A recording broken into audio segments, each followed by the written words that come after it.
പേരൂർക്കട വ്യാജ മാലമോഷണ കേസിൽ പ്രതി ചേർത്ത ബിന്ദു നിരപരാധിയാണെന്ന് ക്രൈംബ്രാഞ്ച്. പരാതിക്കാരനോട് തെറ്റായ മൊഴി നൽകാൻ നിർദ്ദേശിച്ചത് പോലീസാണെന്നും SHO ശിവകുമാർ ഉൾപ്പെടെയുള്ളവർ കുറ്റക്കാരാണെന്നും റിപ്പോർട്ടിൽ പറയുന്നുണ്ട്.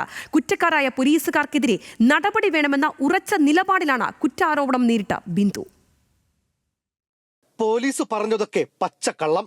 ഒരു പാവപ്പെട്ട സ്ത്രീയെയും കുടുംബത്തെയും കള്ളിയെന്ന് മുദ്ര ചാർത്തി തീ തീറ്റിച്ചത് പോലീസിന്റെ നെറികെട്ട തിരക്കഥ.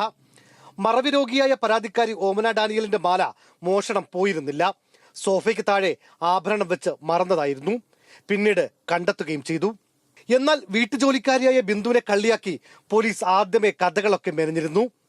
വീട്ടുജോലി ചെയ്യുന്ന ദളിത് സ്ത്രീയെ കള്ളിയാക്കിയാൽ ആരും സംശയിക്കില്ലെന്ന വൃത്തികെട്ട ചിന്തയാണ് പോലീസ് ക്രിമിനലുകളിൽ പ്രവർത്തിച്ചതെന്ന് വ്യക്തം. അതിനാൽ മാല കണ്ടെത്തിയത് ചവറുകൂനയിൽ നിന്നാണെന്ന് പറയണമെന്ന് ഓമനയോട് പോലീസ് ആവശ്യപ്പെട്ടു. അങ്ങനെയാണ് 5 മാസക്കാലം നാട്ടുകാരുടെയും വീട്ടുകാരുടെയും മുമ്പിൽ കള്ളിയെന്ന വിളിപ്പേരിൽ ബിന്ദു നിൽക്കേണ്ടി വന്നത്.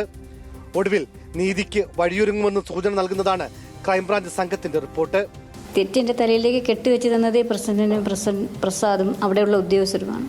ഈ ഓമന ഡാനിയിലും മാല കിട്ടി എന്ന് വന്ന് പറഞ്ഞ് സോഫയുടെ അടിയിൽ നിന്ന് മാല കിട്ടി എന്ന് വന്ന് പറഞ്ഞിട്ടും ആ കുറ്റം എൻ്റെ തലയിൽ വെച്ച് തന്നത് പ്രസാദും അവിടെയുള്ള ഉദ്യോഗസ്ഥരുമാണ്. ആ കുറ്റം ബിന്ദുവിൻ്റെ തലയിൽ തന്നെ ഇരിക്കട്ടെ.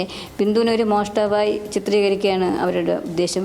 ഇനിയുള്ള നീതി കിട്ടുന്നേരം ഞാനും എൻ്റെ ഭർത്താവും ഇതിനു വേണ്ടി പോവും. നീതി കിട്ടുന്നേരം പോവും.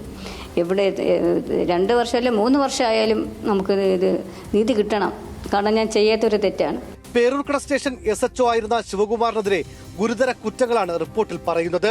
രാത്രിയിൽ ഒരു സ്ത്രീയെ അകാരണമായി തടവിൽ പാർപ്പിച്ചിരുന്ന കാര്യം ശിവകുമാറും അറിഞ്ഞിരുന്നു, ചോദ്യവും ചെയ്തിരുന്നു.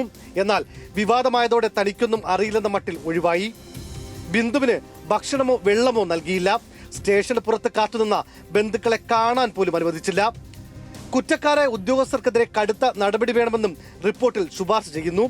2025 ഏപ്രിൽ 23-നാണ് കേസിനാസ്പദമായ സംഭവം ഉണ്ടായത്. മാധ്യമ വാർത്തകൾക്ക് പിന്നാലെ ഡ്യൂട്ടിയിലുണ്ടായിരുന്ന പ്രസാദ്, പ്രസന്നൻ എന്നീ ഉദ്യോഗസ്ഥരെ സസ്പെൻഡ് ചെയ്തിരുന്നു. പിന്നീടാണ് പത്തനംതിട്ട DYSP KA വിദ്യാധരന് അന്വേഷണ ചുമതല നൽകിയത്. ന്യൂസ് മലയാളം, തിരുവനന്തപുരം.